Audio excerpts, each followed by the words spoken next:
శుక్లాంబరధరం విష్ణుం శశివర్ణం చతుర్భుజం ప్రసన్నవదనం ధ్యాయేత్ సర్వవిఘ్నోపశాంతయే. ఓం గం గణపతయే నమః. ఓం శ్రీమాత్రే నమః. ఓం శ్రీ గురుభ్యో నమః. ఓం శ్రీ మహాసరస్వత్యై నమో నమః. మా ఆది ఆస్ట్రాలజీని చూస్తున్నటువంటి మీ అందరికీ, అలాగే విదేశాల్లో కూడా ఉంటూ నన్ను ఎంతగానో ఆశీర్వదిస్తున్నటువంటి, అలాగే చూస్తున్నటువంటి నా వీడియోస్ని అందరికీ నా హృదయపూర్వక నమస్కారాలు. ఇప్పుడు మనం 1 జనవరి 2026 నుండి 31 డిసెంబర్ 2026 అంటే 12 నెలల పాటు రాబోయే సంవత్సరం అనమాట. ఈ సంవత్సరంలో గ్రహాల యొక్క ప్రభావం ఎలా ఉంటుంది, అలాగే 12 రాసుల వాళ్ళకి గ్రహాలు ఇచ్చే ప్రభావం ఎలా ఉంటుందో ఇప్పుడు మనం తెలుసుకుందామండి. మెయిన్ ఏంటంటే ఇప్పుడు జనరల్గా గ్రహాలు ఏ గ్రహాలు ఎక్కడ ఉన్నాయో తెలుసుకుందాం. ముందుగా గురుగ్రహం, గురువుగారు ఉచ్చ స్థితిలో ఉన్నారు. అది చాలా అద్భుతం. 5 degrees దగ్గర పరమోచ్చలో ఉంటాడు ఆయన. 2nd జూన్ నుండి అంటే 2026 అనమాట నుండి 30th అక్టోబర్ వరకు కూడా 2026 వరకు కూడా ఆయన ఎగ్జాల్టేషన్లో ఉచ్చ స్థితిలో ఉంటారు ఆయన. తర్వాత గురుడు సింహరాశిలాగా మారుతున్నాడు 31st అక్టోబర్ నుంచి. అక్కడి నుంచి అసలు సంవత్సరం మొత్తం ఉంటాడు ఆయన. అంతేకాకుండా కుజుడు కూడా నీచ స్థితిలోకి వస్తాడండి, కర్కాటకంలో ఉంటాడు. 18 సెప్టెంబర్ 2026 నుండి 30th నవంబర్ 40 days వరకు కూడా ఆయన నీచ స్థితిలో ఉంటాడు ఆయన.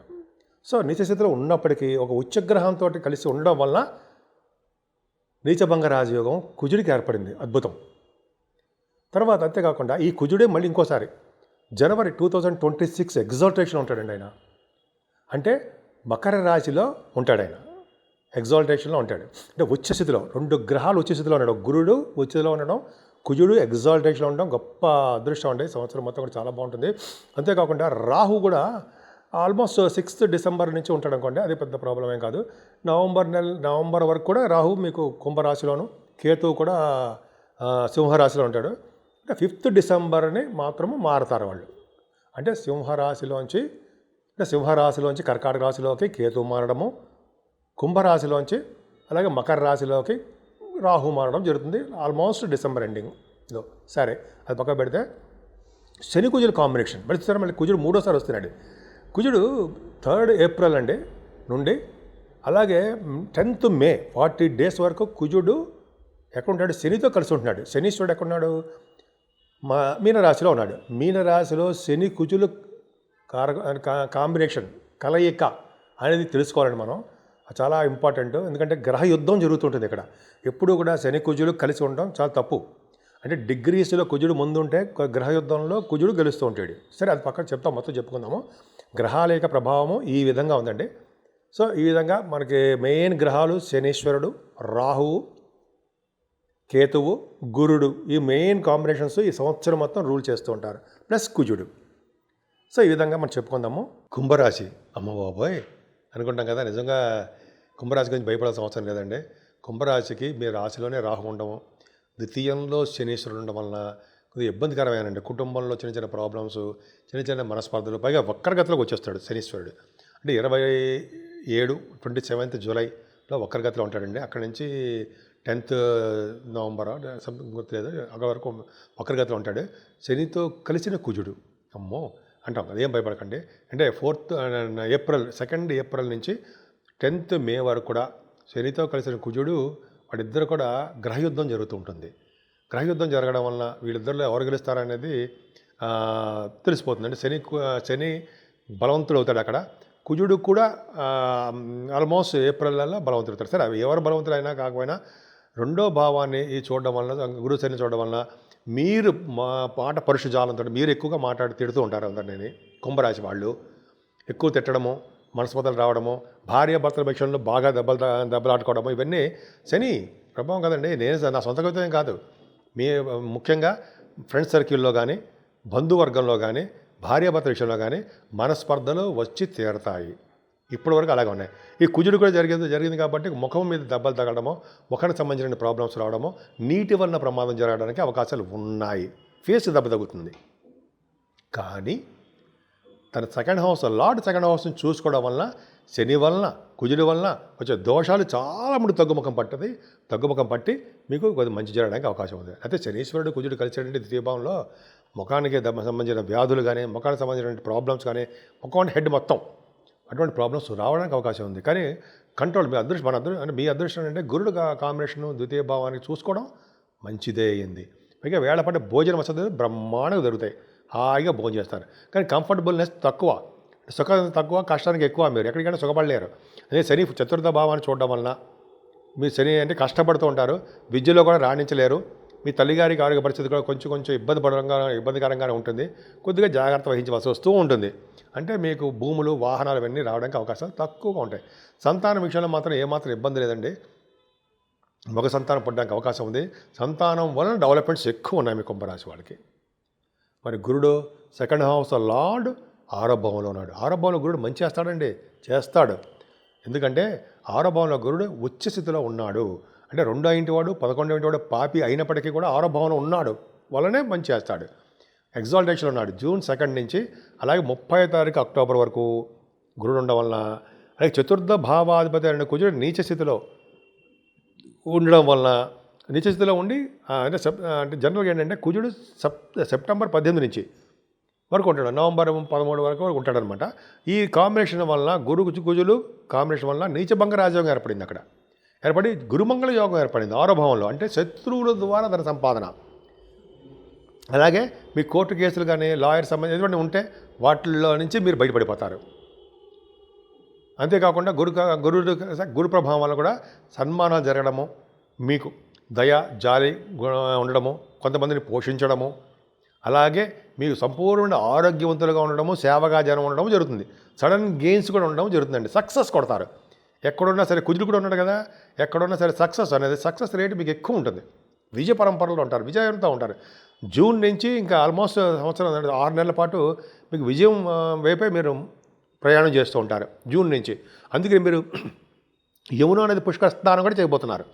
ఎందుకంటే కర్కాటక రాశిలో ఉన్న గురుడు ఖచ్చితంగా మీ స్నానం చేయించడానికి అవకాశాలు మాత్రం ఉన్నాయి కుంభరాశి వాళ్ళకి. కుజుడు కూడా తోడేయాడు కదా, అవకాశాలు ఉంటాయండి. అంతేకాకుండా 7వ స్థానంలో గురుడు ఉంటున్నాడు, కేతువుతో కలిసినాడు. అంటే 7వ స్థానంలో అక్టోబర్ నుంచి మీకు గురుడు సప్తమంలోకి రావడం వల్ల మరింత అద్భుతమైన ఫలితాలు ఉంటాయి. కేతువు వల్ల వచ్చే దోషాలు కూడా పరిహారం అవుతాయి. కేతువు కూడా గురుడు సంబంధించిన ఫలితాలు ఇస్తాడు. సో అంటే ఏంటి, వివాహ శుభకార్యాలు జరగడము, అక్టోబర్ నుంచి బ్రహ్మాండంగా భార్యాభర్తలు అనురాగం బాగుండడము, కొత్త పెళ్ళిళ్ళు కొత్త సంబంధాలు కుదరడము, ఇవన్నీ మీకు చాలా అద్భుతమైన ఫలితాలు మీకు బాగా ఉన్నాయి, డౌట్ లేదు. పైగా 8వ స్థానాన్ని మీకు శని చూస్తాడండి. 8వ స్థానాన్ని శని చూడడం మంచిదంటారా? కాదు. అనారోగ్య సమస్యలు, హెల్త్ ఇష్యూస్, హెల్త్ ప్రాబ్లమ్స్ అవి రావడానికి అవకాశాలు ఉన్నాయి. కుజుడు కూడా చూస్తున్నాడు కాబట్టి చిన్న దెబ్బలు తగలడమో లేకపోతే నీటి వల్ల ప్రమాదాలు జరగడమో ఉన్నాయి. కొంచెం జాగ్రత్తగా ఉంటే సరిపోతుంది.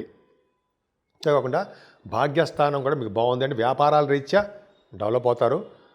అంతేకాకుండా సముద్ర స్థానాలు, గంగా స్థానాలు, తీర్థయాత్రలు గురుగారులతో వెళ్ళడము జరుగుతుంది. ఇంత చెప్పినట్టుగా యమునా నది స్నానాలు కూడా చేస్తారు, పిండ ప్రదానం కూడా చేసుకుంటారు.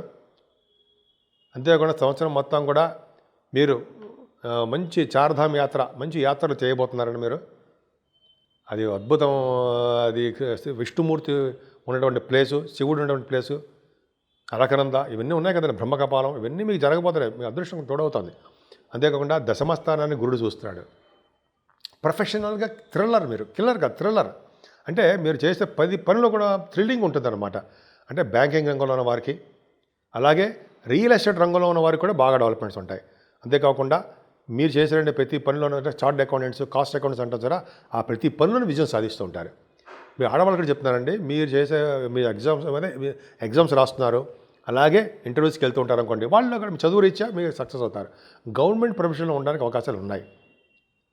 అంతేకాకుండా సివిల్ సర్వీసెస్, గ్రూప్స్ రాస్తుంటారు సరే కొంతమంది, వాళ్ళకి కూడా విజయం అవకాశం ఉంది. పొలిటికల్ రంగంలో ఉన్న వారికి కూడా గురు బలం వలన వాళ్ళు విజయం సాధిస్తారు, డౌట్ లేదు, అవకాశాలు ఎక్కువ ఉన్నాయి. కానీ 11వ భావంలో సరి చూస్తాడు కాబట్టి కొద్దిగా లాభాలు అనేవి లేటుగా రావడం, కొంచెం చిన్న ఇబ్బందులు కలగడానికి అవకాశం ఉంది. కానీ 12వ భావంలో కుజుడు ఎగ్జాల్టేషన్లో ఉన్నాడు. కరెక్ట్ అంటారా? అంటే మీ రాశి కుంభరాశికి 3వ ఇంటివాడు 10వ ఇంటివాడు పాపి అయ్యాడు. 3rd హౌస్ లార్డ్ పాపత్వంలో ఉన్నాడు. 12వ భావంలో ఉన్నాడు కాబట్టి యాక్సిడెంట్స్ అవ్వడానికి అవకాశాలు ఉన్నాయి. అంటే 2వ భావంలో కుజుల వల్ల నీటి వల్ల ప్రమాదాలు, లేకపోతే ఎలక్ట్రిసిటీ కరెంటు వల్ల ప్రమాదాలు, లేకపోతే రోడ్డు మీద ప్రమాదాలు ఉన్నాయి. పైగా కుజుడు కూడా మీకు 12వ భావంలో ఉన్నాడు, ప్రమాదాలు ఉన్నాయి. కానీ మీ అదృష్టం ఏంటంటే మీకు ద్వితీయ భావంలో ఉన్న కుజుడికి శనికి కూడా గురుదృష్టి ఉండడమే కాకుండా 12వ భావంలో ఉన్నటువంటి కుజుడికి కూడా గురుదృష్టి ఉంది. అంటే గురుదృష్టి ఒక ఉచ్చగ్రహము కుజుడు అయ్యాడు. అంటే జనవరి నుంచి మీకు ఆల్మోస్ట్ ఫిబ్రవరి 23 తారీఖు వరకు ఉంటాడు. సో ఆ కుజుడు కూడా ఆ యాక్సిడెంట్ జరగడానికి జనవరి ఫిబ్రవరిలలో ఉన్నాయి. కానీ మీ 12వ భావాన్ని గురుడు చూస్తున్నాడు. ఆ టైంలో గురుడు ఇంకా కర్కాటక రాశిలోకి రాడు. కానీ కుజుడు మాత్రము 12వ భావంలో ఉండడం తప్పండి. అంటే 2వ ఇంట్లోనూ కుజుడు ఉండి 12వ భావంలో కుజుడు ఉంటే ఇబ్బందికరంగా ఉంటుంది మీకు. సో కాబట్టి మీరు జాగ్రత్తగా ఉండాల్సిందే. సుబ్రహ్మణ్యేశ్వర స్వామిని అస్సలు వదలకూడదు. ఆయన పూజలు చేసుకుంటూ ఉండాలి. ఆంజనేయ స్వామిని పూజించడం చాలా సర్వసాధారణంగా ఉండాల్సిందే. గురుదృష్టి కూడా మీకు 12వ భావంలో ఉండడం వలన జూన్ నుంచి మరింత శుభాలు జరుగుతాయండి. మంచి మంచి కార్యక్రమాలు ధనం ఖర్చు పెడుతుంటారు. గోసేవ అని, గోదానం అని అటువంటిది మీరు చేసుకుంటూ ఉంటారు. కుంభరాశి వాళ్ళకి ఇటువంటి ప్రభావం చాలా ఉంది. మీరు ముఖ్యంగా ఆంజనేయ స్వామి వారిని, విష్ణువుని శివారాధన చేసుకోండి, అద్భుతమైన ఫలితాలు ఉంటాయి. మా ఆది ఆస్ట్రాలజీ నుంచి నేను మాట్లాడుతానండి. ఆదినారాయణరావు శర్మ. మీ జాతకాలు చూపించుకోవాలనుకుంటే మా ఆది ఆస్ట్రాలజీని సందర్శించండి. అదే ఫోన్ చేయండి, లేదా వాట్సాప్లో కూడా మీరు మెసేజ్లు పెట్టినా కూడా నేను చూస్తాను, ఇమ్మీడియట్గా రెస్పాండ్ అవుతాను. ఈ మధ్యకాలంలో నేను ఆస్ట్రేలియా ప్రయాణం చేయడము, ఆస్ట్రేలియా టూర్ ఉండడం వల్ల నేను 4 నెలల పాటు నా ఫోన్ అందుబాటులో లేదు. కానీ అయినప్పటికీ కూడా నేను ఆస్ట్రేలియాలోను, అమెరికాలోను, మన ఇండియాలో కూడా జాతకాలు చాలామంది చెప్పాను.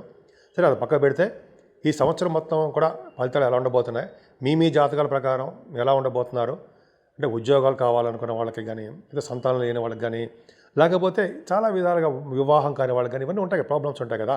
మీ జాతకాలు తెలుసుకోవాలనుకుంటే మా ఆది ఆస్ట్రాలజీని నాకు ఫోన్ చేయండి. నేను తప్ప ఎవరు జాతకాలు చెప్పరు. ఎందుకంటే డెప్త్గా చేయడము, మీతో మాట్లాడడం కూడా నేనే చేస్తుంటాను, వేరే వాళ్ళు ఎవరు ఉండరు. ఆది ఆస్ట్రాలజీ అంటే ట్రస్ట్, నమ్మకం. ఆ నమ్మకాన్నే క్రియేట్ చేస్తూ ఉంటాను నేను. అందుకనే ఎవరిని పెట్టుకోలేదు, నేనే మీకు ఫోన్లో మాట్లాడుతూ ఉంటాను.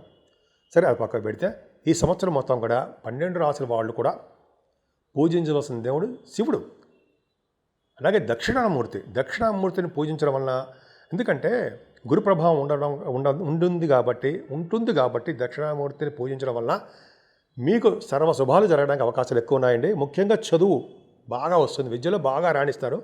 అంతేకాకుండా సుబ్రహ్మణ్యేశ్వర స్వామి ఆరాధన ఎక్కువ చేసుకోవాలి సంవత్సరం మొత్తం కూడా. ఎందుకంటే సుబ్రహ్మణ్యేశ్వర స్వామి కుజుడు ఉచ్చస్థితిలోనే ఉంటున్నాడు, శని భగవాన్తో కలిసి ఉంటున్నాడు, శనీశ్వరుడితోటి. అలాగే కుజుడు నీచస్థితిలోనే ఉంటున్నాడు. 3 రకాలుగా ప్లే చేస్తాడు ఆయన రోల్. కాబట్టి సుబ్రహ్మణ్యేశ్వర స్వామిని ఖచ్చితంగా పూజించాల్సిందే. వీలుంటే 6 పుణ్యక్షేత్రాలు దర్శనాలు చేసుకోవడమో, అయితే మన ఊళ్ళోనే ఎక్కడ సుబ్రహ్మణ్య స్వామి ఉంటే ఆయనకు పూజ చేయడము చేయాలి. అంతేకాకుండా వెంకటేశ్వర స్వామి ఆరాధన మర్చిపోకూడదండి. ఎందుకంటే శనీశ్వరుడి ప్రభావం ఉంటుంది కాబట్టి అన్ని రాశుల మీద వక్రగతిలో కూడా ఉన్నాడు కాబట్టి వెంకటేశ్వర స్వామి ఆరాధన, విష్ణు ఆరాధన, శ్రీహరిని పూజించడం వల్ల సకల శుభాలు కలుగుతాయి. అంతేకాకుండా అమ్మవారు మీకు ఇష్టమైన అమ్మవారిని పూజించడం వల్ల రాహు ప్రభావం కూడా తగ్గుతుందండి. లలితా సహస్రనామాలు, లలితాదేవి అంటారు సరే, ఆవిడని పూజించడం వల్ల కూడా మంచి ఫలితాలు బ్రహ్మాండంగా ఉంటాయి. సో 12 రాసుల వాళ్ళకి శుభాలు జరగాలని, మీరు అనుకున్న కోరికలు మంచివన్నీ మీకు ఈ సంవత్సరం మొత్తం అన్నీ జరగాలని నేను మనస్ఫూర్తిగా కోరుకుంటున్నాను.